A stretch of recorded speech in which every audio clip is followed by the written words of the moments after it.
Thanks everyone for coming. Today we'll be talking about AI-enabled in-car experiences. We'll try to cut through the hype as much as possible for you. So first, we'll go through some AI ideas that we've been working on here at Star recently that have to do with the in-car experience. And second, we will show you how we prioritize them and how you could choose what's actually worth building better. I'm Irina. I've been here at Star for the past 5 years, and 3 past years of those I've been working on AI experiences in other industries. Before that, I was working on designing entertainment and media for a premium German car brand. And I'm joined today by Katharina. Yes, thanks, Irina. I'm Katarina. I'm senior UX designer at Star. And here at Star, I'm actually already more than 5 years. And at this time, I've been closely working together with global OEMs on precisely the intersection of AI and human experience, always envisioning how we will interact in the future. Happy to be presenting to you today. So as we said, we're Star, we're a design and technology consultancy. We're in about 12 locations around the globe, around 500 employees. And with these brands that you can see on the slide here, we've been designing the future of automotive experiences. Yeah, many of you are here today, actually, and we're super thrilled to have you. So, as I said at Star, we focus on technology, and I want to highlight that we focus on every step in the process, from strategy to design to engineering. So first we envision where our clients want to get to as an end goal. We focus on design and testing the solutions with users to ultimately build it and bring it to the market. So today we'll be talking about AI in the car. Very exciting. AI in the car is definitely here as of CES 2026. We're seeing every automaker putting it in the car, BMW, Volkswagen, Mercedes. Everyone has shipped AI in the car. Chinese OEMs, not to mention, are ahead on this, obviously. So obviously the differentiation is not coming from just having AI in the car on its own. The conversation now is shifting to which use cases specifically can we find to bring real proven value. And we asked you on the registration form, and you responded. Thank you for that. We asked you which aspects of the in-car experience would you most like AI to improve. Majority of you picked voice AI interactions, and I find this interesting, but I'll say later why. Also, many votes for safety and alerts, driver comfort and settings, navigation and route suggestions, productivity while driving. I promise we'll cover most of these. And what I wanted to say is about what I find interesting, that voice assistant stood out right at the top, is that the voice experience and the voice assistant and the voice interaction is just one of the modes of interaction. And throughout this talk, I would like us to sort of get rid of the idea that AI in the car is a voice assistant only, kind of like an annoying, proactive, clippy, and I know I'm showing my age a little bit here, a clippy that's telling you what to do or how to behave or how to live your life. And I also want us to get away from the idea that AI in the car is just a gateway to ChatGPT or Claude or Gemini or whichever LLM. AI in the car is obviously not just voice. Voice is just a mode of interaction. Interaction could also happen through touch, AR, VR, 3D, doesn't have to be only voice. Doesn't even have to be triggered by the user themselves. What I mean by this is that input for the AI could be actually coming from the vehicle data, from the vehicle context outside, or also from the patterns the AI has learned, or also from events. And one more thing, that AI doesn't even have to be specifically visible. AI, think of it, AI has existed in software for such a long time, Booking and Airbnb, predictive software and it wasn't visible. And at some point, AI got its UI, and what we saw in other industries is an explosion of sparkles. Now, we saw buttons with sparkles called "Do something with AI." And from my experience designing AI in other industries, in the early days, the direction was to create an AI assistant, to feed it all the data, and hope it's useful. I think now the trend is moving towards, first of all, quiet AI, and second of all, more intentional AI.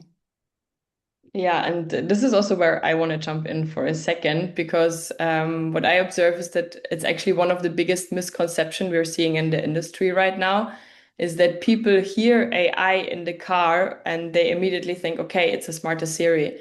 You talk to it and it does its thing. And of course, yes, as Irina said, this is AI, but this is really just the surface. So what we're talking about today is fundamentally a different paradigm.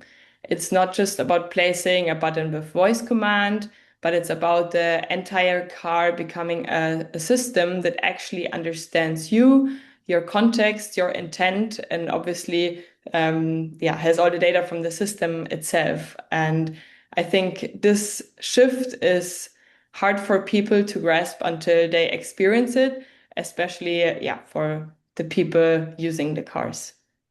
Yeah, exactly. So aside from just voice assistants, even if they're powered by I want us to move to agentic AI or even agentic AI systems that are able to use data and use reasoning in a series of steps to arrive at a better result, a result that's better for the user, a result that's grounded in real vehicle data, passenger data, vehicle context, real-time web search, and safety guardrails. And it uses tools and apps and integrations, and it's able to analyze all this data, understand patterns, make a decision, make predictions, and make recommendations. And most importantly, it's able to self-evaluate and learn over time. So let's look at an example. For instance, a driver could ask something like, why is my range so much less today than usual? And a regular voice assistant will say, your range may be affected by temperature, driving style, or tire pressure. Check your settings. And this gives little information. An AI agentic system that has access to the whole, vehicle's full digital twin, to every sensor, every parameter, every fault state, every current fault, the tire pressure and the headwind, it could give a better, more contextual answer specific to this car at this time. So it could say something like, your range is lower today because of your front left tire, which is underinflated by this much, and there's headwind on your usual commute. So inflate the tire and you'll recover 15 kilometers of range roughly. An answer that's contextual to specific vehicle, specifically in this moment right now. So just AI doesn't work anymore. It's just not enough. It has to work on all these different levels. There has to be enough context and data to make it meaningful, to give meaningful outputs and results. There have to be guardrails to keep it safe. It has to integrate with the software layer. And last but not least, the interaction on top of it all, interaction between the machine and the user, has to become really, truly multimodal and not just voice. And so finally, this will help the car become not a collection of features, or the HMI become not a collection of features, but one coherent system. Yeah, and I think if we're being completely honest here, this is also where the problem is right now, because today's in-car experience feels rather broken because all of these different layers exist in isolation. So you have the UI, that's basically just a touchscreen bolted on top. Then you have apps and integrations that mostly don't talk to each other. And then you have the voice assistant that has been trained very generically and has no real understanding of the vehicle it's sitting in. And yeah, underneath it all, you obviously have this incredible hardware, thousands of vehicle parameters that nobody is actually exposing to this intelligence that we could leverage.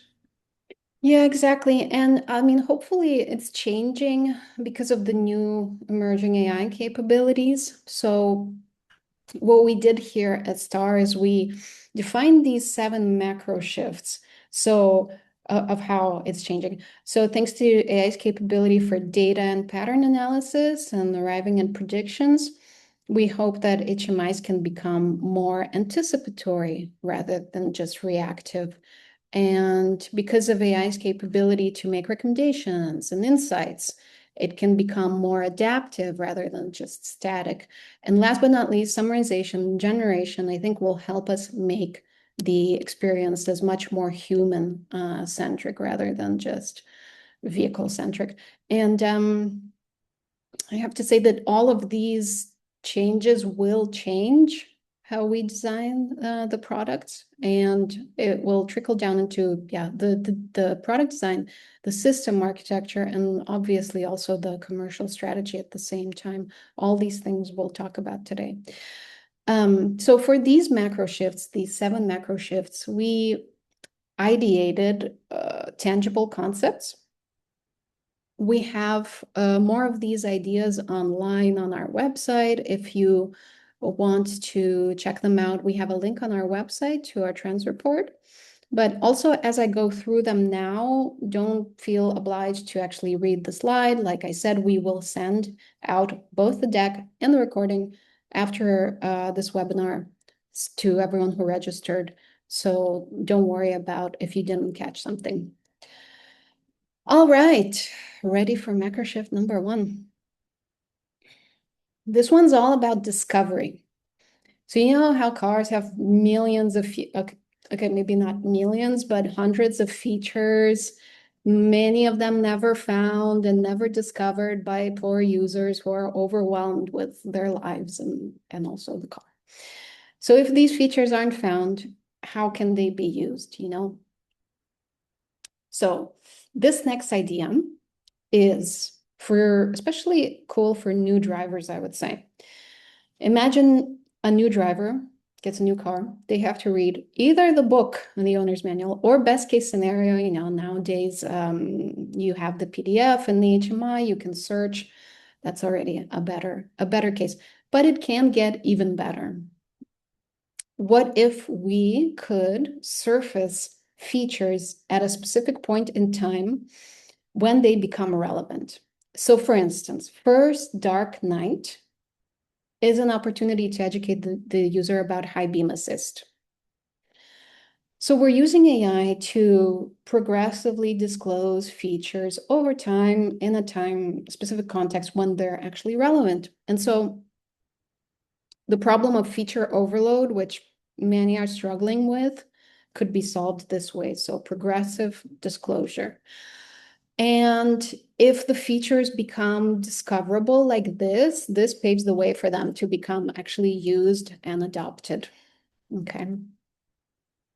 Next one is about AI coaching. We call it AI driving coach. So you know how you get a report at the end of the drive or at the end of the month and you open it or you never open it? How about if we could show live hints that could help drivers, save energy or fuel. And the suggestion would arrive live. It would be something like lift off 200 meters before this light. And it would happen right at the point when it's relevant, and it would be a helpful nudge. Obviously, not distracting, not invasive if we know that the situation The driving conditions or context is dangerous. Okay, for the next macro shift, you know how vehicles are sitting on thousands of data points? I think at the moment we're doing a bad job of showing or surfacing them to users in a human-centric way. And this next idea is exactly about that. Imagine a scenario when a problem happens or troubleshooting. The user has to search for the code, read the owner's manual, search for the answer online, or even through the voice assistant, right?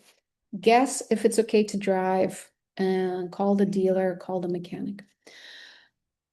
A better way that this could be done if the AI would scan the code and cross-reference that with the mileage, service history, all the other faults currently happening in the system, and actually create a resolution. Is it safe to drive? Is it not safe to drive?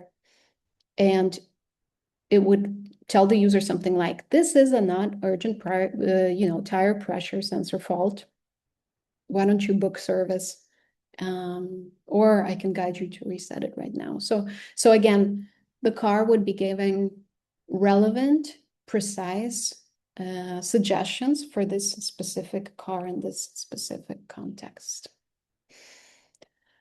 And the next step is really obvious if you think about it. So why not why not only alerting, why not anticipate the system, right? Instead of saying that something has already happened, let's show the users the problem that might arrive so that they're in time to fix it. So this next idea is exactly about this. The AI can predict that your brake pads will be done in 4 or 5 months. Next slide. Thank you. Exactly about this one. So the AI will be able to predict that your brake pads will be over in 4 months, and it will be able to suggest that you book the official service because, for example, in Italy, where I am, it's impossible in August. Okay, so I would like to use this feature. Next macro shift. The reality right now is that drivers and passengers really spend a lot of passive time in the car. And even if not, the car becomes a larger display for content that already exists on the device, on the mobile device. So maybe there's a better way to do this. Maybe there's a way to create experiences that are actually unique to the vehicle specifically. For example, the rear seat unit would create a kid's story about the surrounding landscape, or in a similar way, we could show adults some historical documentary about sites on the way. And this would be content that would be specific to the vehicle and cannot be replicated outside. And I think this is also a good place to create that special emotional connection between the user and the brand. For this next macro shift, I'd like you to ask yourself, which apps did you use, or rather open simultaneously all at the same time, last time that you had to drive to a business meeting? You probably opened apps, you probably opened music, you probably opened the weather to check if it's going to be raining, if you need an umbrella.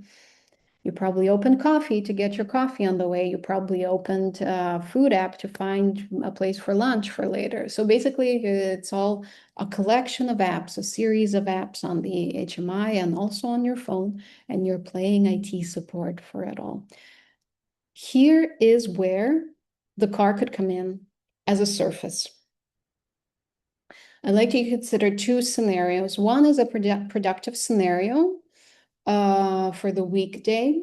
So it's Monday, you're either driving to work, 10 a.m. meeting, or you're chauffeured to work, and your G calendar knows this, and they have meetings from the previous, they have notes from the previous meetings from last week, so you can summarize that and prepare you for this meeting already.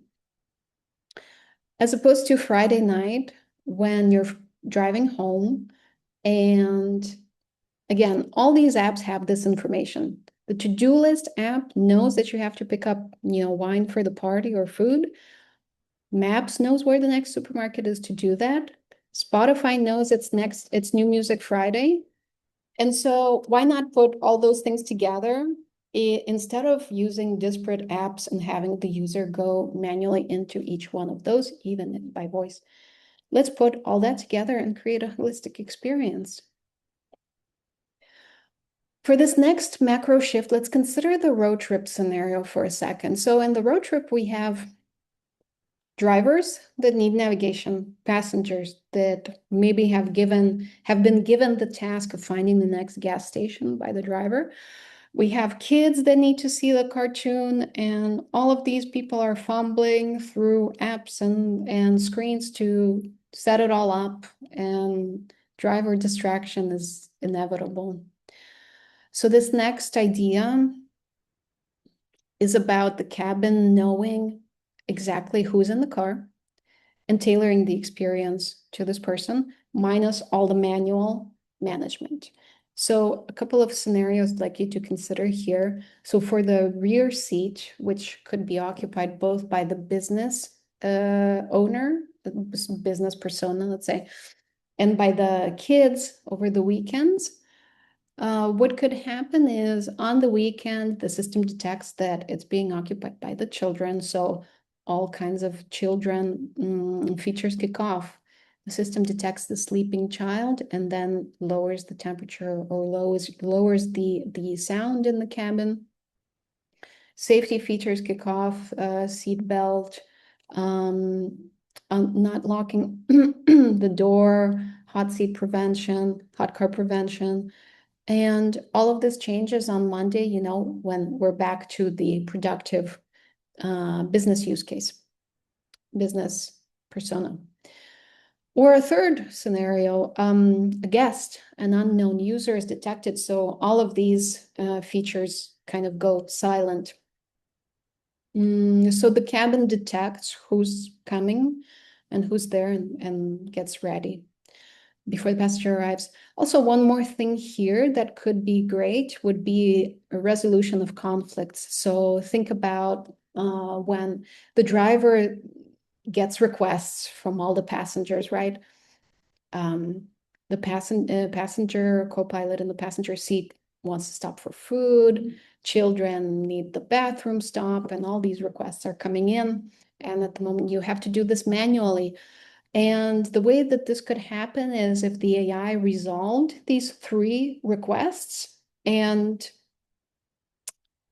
brought the resolution to the driver in the form of one stop along the way, which would meet the requests of all these people at once.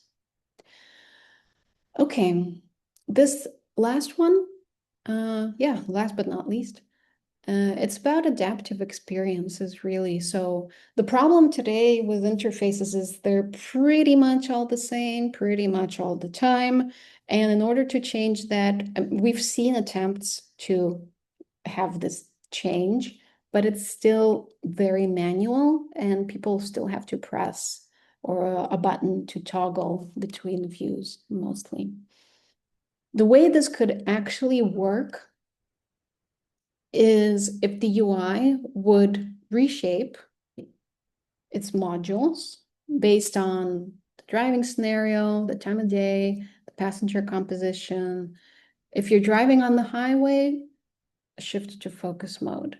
If you're driving in a busy urban setting, prioritize that one thing like parking or the traffic signals.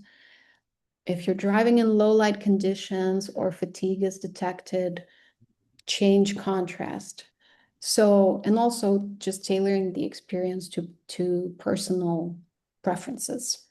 And the thing is, cars already have all this data, but it's not being used in this way. So I spoke a lot. Katharina, question to you. If you were an OEM right now, which one of these would you build? Yeah, thanks, Irina. That is actually leading us to the hard part. So you just showed us something incredibly exciting. There's literally like an explosion of possibilities popping up within the recent years that AI enables inside the cabin.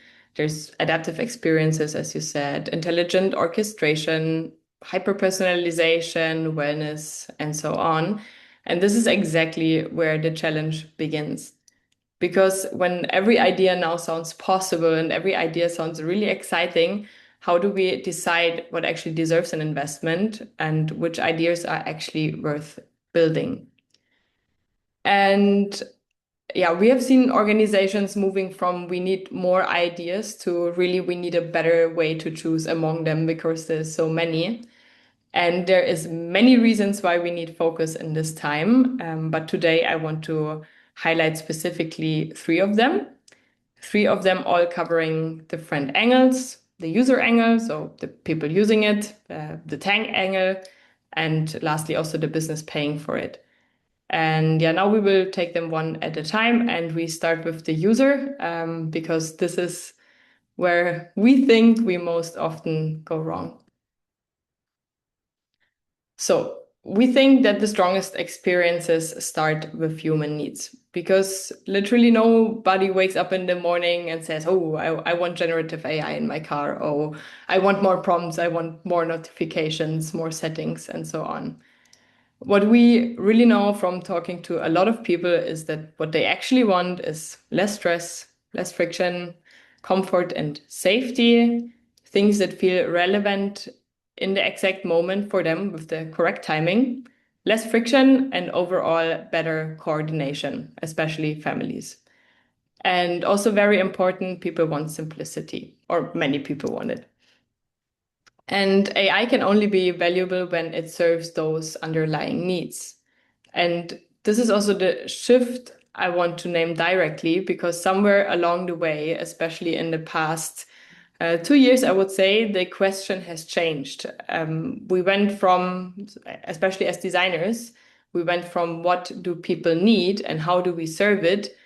We now increasingly ask what can we build and where can we put it after. And obviously, these two questions are fundamentally different and also lead to different products.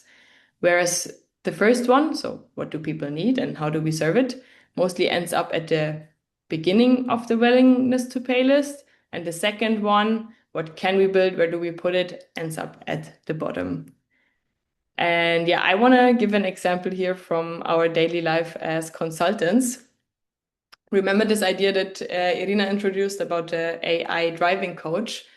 So it's this idea where the system watches or observes, analyzes how you drive and helps you to improve.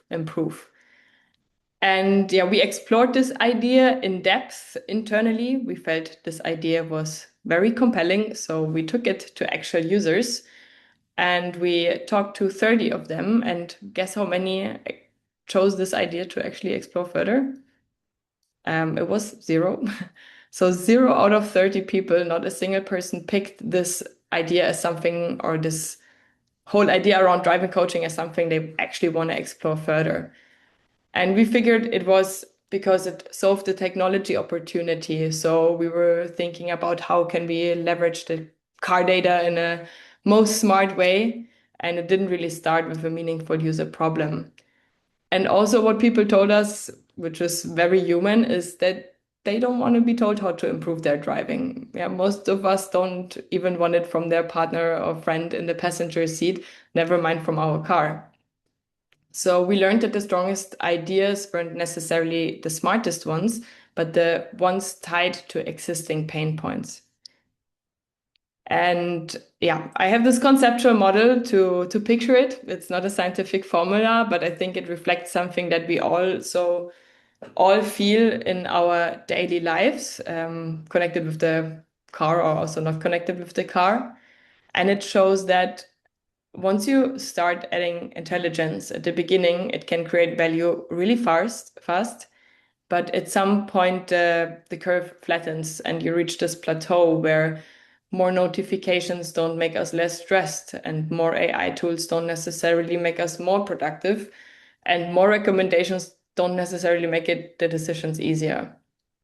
So at some point, this additional intelligence can also stop creating value and start more competing for attention. So we think that the goal isn't maximizing the smart interaction to the fullest, but rather to think how can we maximize the value. Yeah, if I just can jump in here, I think this is a super good point because in my experience, designing for AI, it's just like you say, nobody wants more AI features, you know. I think we have to always remember that the user need is a verb, always a verb. They don't need things. They need to get things done. So they need to tick off things on their to-do list. They need to buy groceries. They need to take the kids to school. All these tasks, right? And they don't want features. They need to finish their tasks. That's all. If they could finish tasks in a way that didn't involve AI, I'm sure they would do that. So I think as product teams, our challenge is to really uncover these needs. And uh, while in other industries, you can ship the product, the AI product, see how people are using it, see the use cases. I think in automotive, this would be a very expensive experiment. So we have to be cautious here. Exactly. So yeah, to summarize, we need to focus on the value that we're creating. And yeah, let's assume we have solved this first challenge. We have found something that people generally want and need. It leads us to the second challenge that you have also touched upon right now, which happens when we actually try to ship it, and the tech angle. So building it does not mean it behaves in the way that you intended it to behave. And especially now with AI, it really changes the nature of the problem. So for years, we have been asking ourselves, can we build it? Is it possible? If a software worked once, it usually worked the same way every single time. And today, getting an AI feature to work can be surprisingly easy at the beginning. But then the harder question is, can we trust it, how it behaves once it's alive? The reason is that AI systems are adaptive and non-deterministic. So the same system can behave differently depending on context, timing, and user input. And I think most of you have experienced that also when working with AI. And that also means that our bottleneck has shifted. So from building the system being the bottleneck, it's now to trusting its behavior and if it can work reliably over time. That means that technical feasibility is no longer enough. And yeah, there is some risks that we have outlined here that traditional testing won't catch now with AI anymore. And those risks are not implementation risks, they're mainly behavior risks. They occur while using it. And the first one is that the system may be unpredictable. So, as I said, it's non-deterministic and might not behave identically twice. It may even create fatigue in users if they constantly have to verify it. This might lead to them reducing their trust in the system because they don't understand how it, how it works, why it behaves the way it does. And yeah, lastly, also when it fails, recovery might be difficult.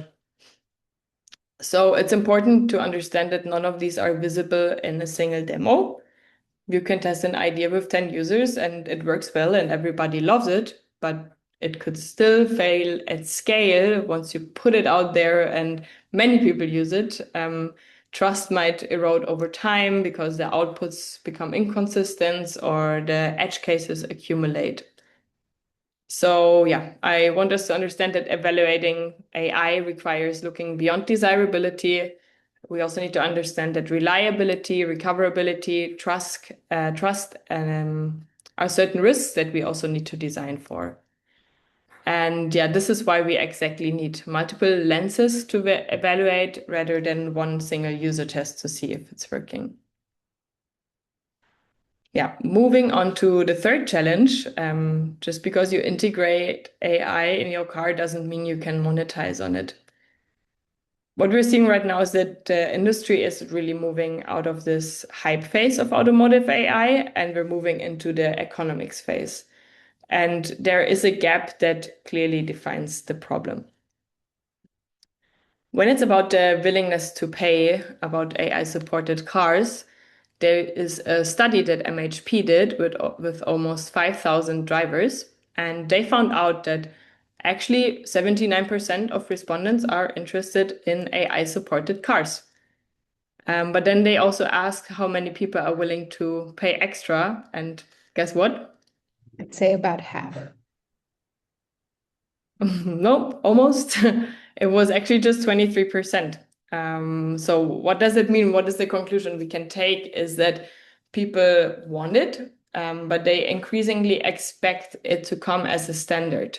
So they expect intelligent features as part of the baseline, coming together with their car. So we see that it gets harder from both directions, which might leave us with an unclear return of investment. On the one hand side, as I said, not are most people unwilling to pay extra, but if they are, their preferred model is that they have a one-off charge at the point of purchase, and monthly on-demand subscriptions are the least popular model. So if there is a dream about recurring revenue, it's quite shaky. And then on the other side, on the cost side, of course, we have the AI-defined vehicle investment, we have the integration and validation complexity, and lastly, also operational and compute cost of running all these systems and features over a vehicle's whole life. So to summarize, the upfront costs are staying high and the return of investment might not be 100% clear. So let's take a step back. We have three angles, one conclusion, and that is that the strongest AI experience aren't the coolest technology, they're not the coolest demo, not the biggest wow factor, but they sit at the intersection of these three realities of real human value, what technology makes possible responsibly, and what the business can actually sustain. And yeah, at Star, we have used this framework to evaluate ideas, but we realized they weren't enough. So we started with freelancers, user technology business, and then we figured that successful innovations need two more. It also needs to survive the brand and the regulation. That's why we added two more angles, leaving us with our tool for strategic decision making, which is the so-called star lens. And the star lens contains these 5 lenses that we use to pressure test any concept from user and trends perspective, business, brand and product, technology, and regulatory. And yeah, why these 5? Because each of these lenses protects us from a different failure mode. User lens protects us from building things nobody wants. Technology lens protects us from things that nobody trusts or not meeting the full potential. Business protects us from building things that don't pay off in the long term. The brand lens protects us from building things that don't differentiate. And compliance, obviously, from things that can't launch. And based on our experience, if you consider these 5 aspects, you're very likely will hit this sweet spot of innovation that is directly in the center. Now you might wonder, how does this integrate into the design process? So if we place it into the regular double diamond, it would sit right here from opportunity, definition to concept creation. When you try to skim down all the ideas you have. And I bet now most of you are wondering if this star lens isn't just standard innovation practice. How how is this now different for AI? And yes, the answer is this lens isn't AI specific. We have used this lens to also evaluate AI specific use cases. And we observed that what changes when you actually analyze specifically for AI is that the questions that you ask inside of each lens. So it might intensify, complicate, or introduce entirely new angles that didn't exist before. So yeah, to summarize, the AI specifics don't require a different framework. AI just changes what needs to be evaluated in each lens. And to make this a bit more concrete, for example, for the user lens, utility alone is no longer enough. We now have to think about trust, transparency, and whether the experience remains valuable, even though the AI doesn't work perfect in the specific use case. Because, yeah, as we just heard, an AI feature might be useful and desirable, but can still fail because people don't trust it and then not use it. Then from the technology lens, the question shifted from can we build it? We now have to ask and define how does it behave when it's wrong? AI introduces this non-determinism, the edge cases, and recoverability challenges that traditional software did not have to the same extent. And for business, yeah, AI also creates new uncertainty. Monetization is often less clear, whereas the operation costs continue after launch, and successful features can also quickly be commoditized as your competitors gain access to the exact same capabilities. Then from the brand and product lens, I personally think this is one of the most interesting ones because here we see that AI naturally pushes towards genericity. So many companies are building on the exact same underlying models. And that puts the question out there, what role should AI play in our customer relationship? And does the experience still feel distinctively ours, or could just anybody build it? And finally, compliance. I'm openly not an expert here.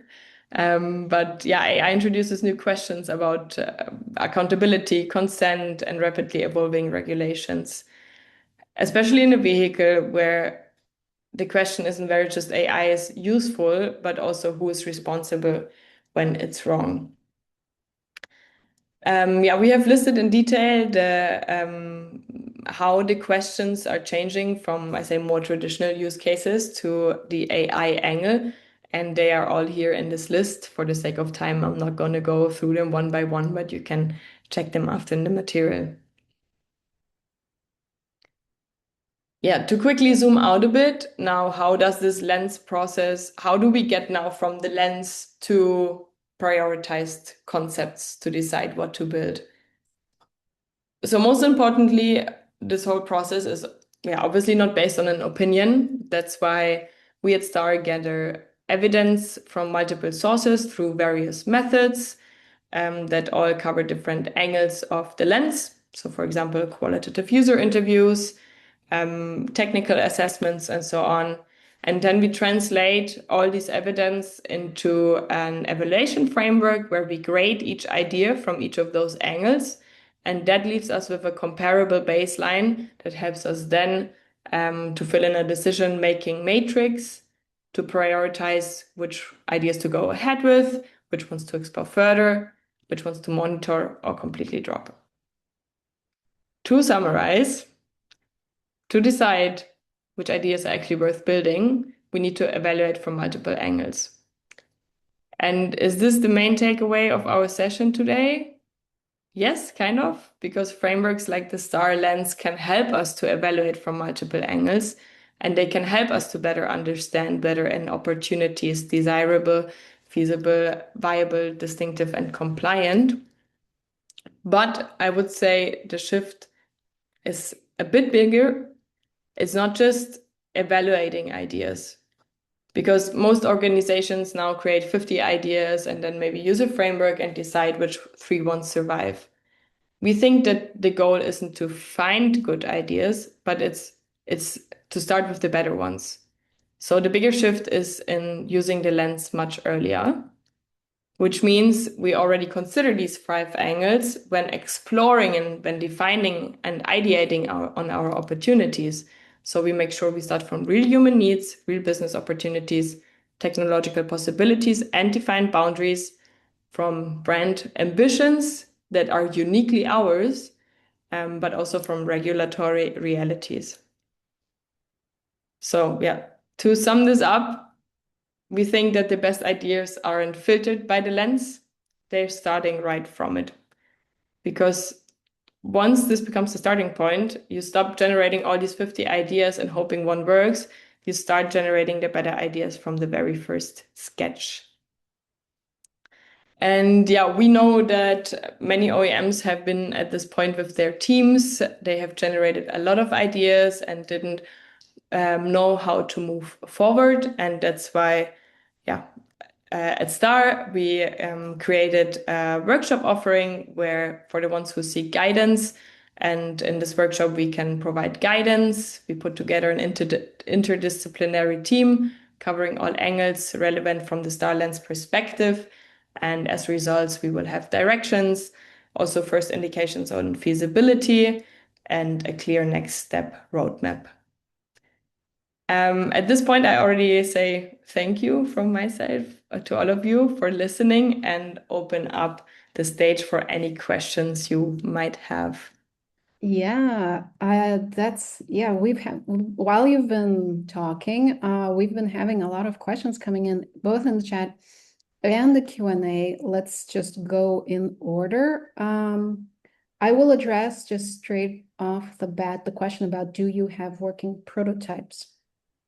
So these concepts are coming from a mix of ideation based on our research that we do at Star, also on the work we do with clients. So as you can imagine, some of this is confidential, and I can't say whether this is a working prototype already or not. But the way we would normally go with the process is, as you've seen here in our presentation, the next step would be to prototype and test. So at one stage or another, this will become a working prototype when we're engaged with clients, yes. I don't know, Katerina, if you want to add something to that. No, not for now. Okay. But I have a new question I see, which I find interesting. Perfect. So yeah, is there any customer data on if customers expect the smartphone level performance from their vehicles? Yeah, no specific data at this point, but from talking to a lot of people, I can definitely tell that all these possibilities people are now experiencing in like other sectors. So most people out there at this point have at least tried ChatGPT and talking to it. So many people don't understand why their car wouldn't work in the exact same way now. So I know that especially for voice assistants, the expectance is really high that there's also large language models running in the background. However, we also saw that most people are not clear about why then, where does it get the data from? Why can it answer certain questions and certain questions that are, and not certain questions that are related to the car?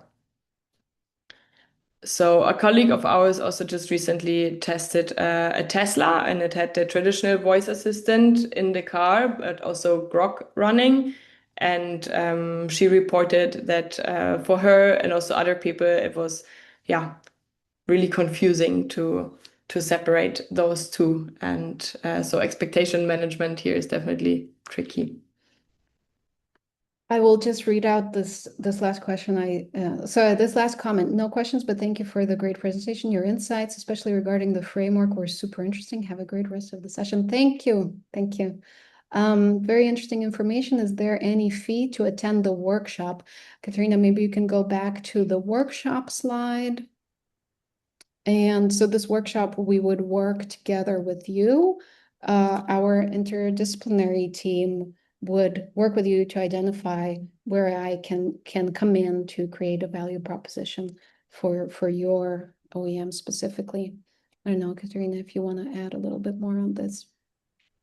No, I don't want to add on it, but it's basically a package that we deliver on demand, and it's it's not it doesn't have a specific happening date at this point.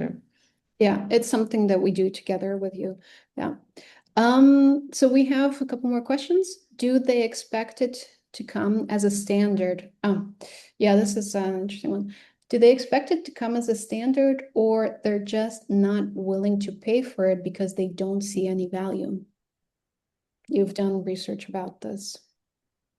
Yeah, so yeah, it's definitely two different things, expecting it as standard or not willing to pay for it extra. So what we're seeing on the market is that pe most people are willing to pay extra for anything which is safety related and crucial, and all of these more impressive or fun features, people are less willing to pay.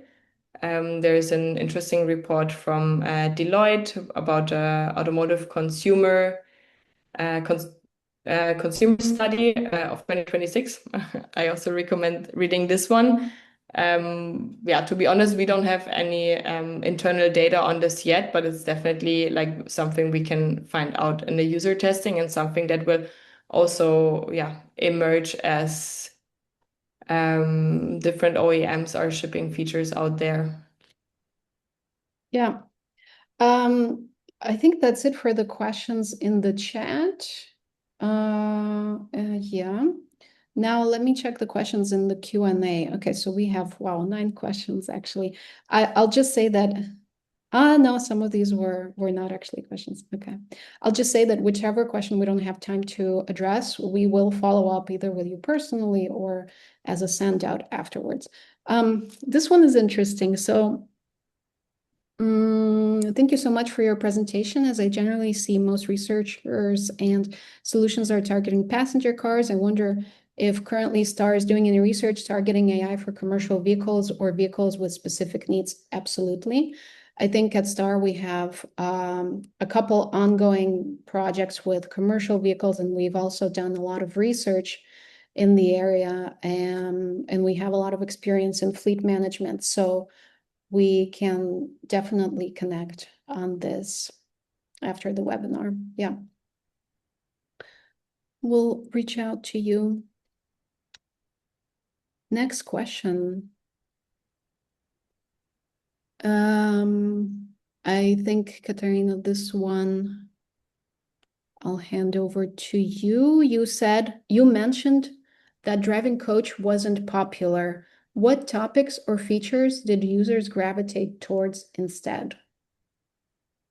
Yeah, also a good one. So yeah, not going to mention any concrete ideas here, but I can definitely say that like a theme or like topic that people have the most pain points in is definitely maintenance.